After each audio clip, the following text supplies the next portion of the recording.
রাজার ঘরে জানা থাকবে ওই ছেলের কাছে তা থাকবে বাবা।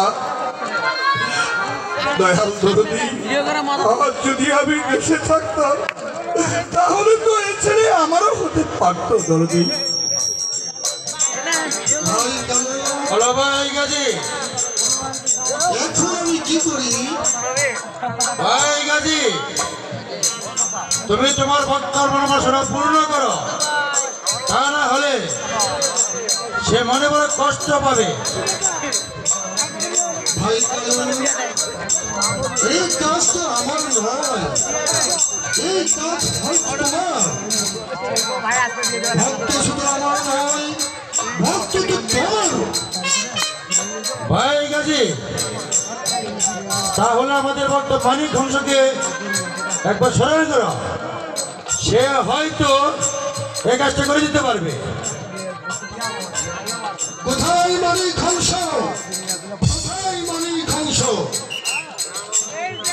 কোথায় মানিক হংস?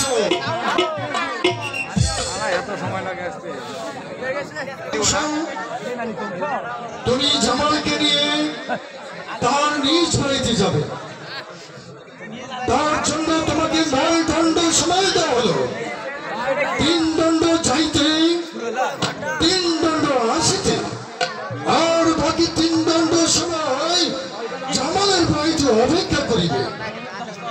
আর এই 9 দণ্ড সময় একটু ব্যক্তিত্ব হলে আমার অভিশাপে পুরে ভস্ম হয়ে যাবে।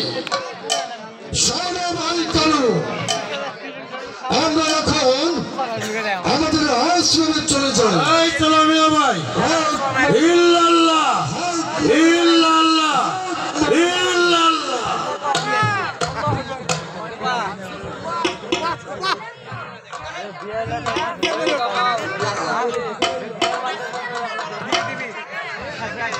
পীরের অভিশাপে আমি যে পুরো ধ্বংস হয়ে যাব।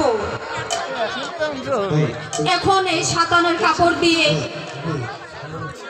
তোমার যখন বন্ধন করিয়া আমার পৃষ্ঠে যে উঠিয়ে বসো। হ্যাঁ ভাই মানিক হংস, আমি তাই করছি। তাড়াতাড়ি চলো, আমাকে নিয়ে চলো।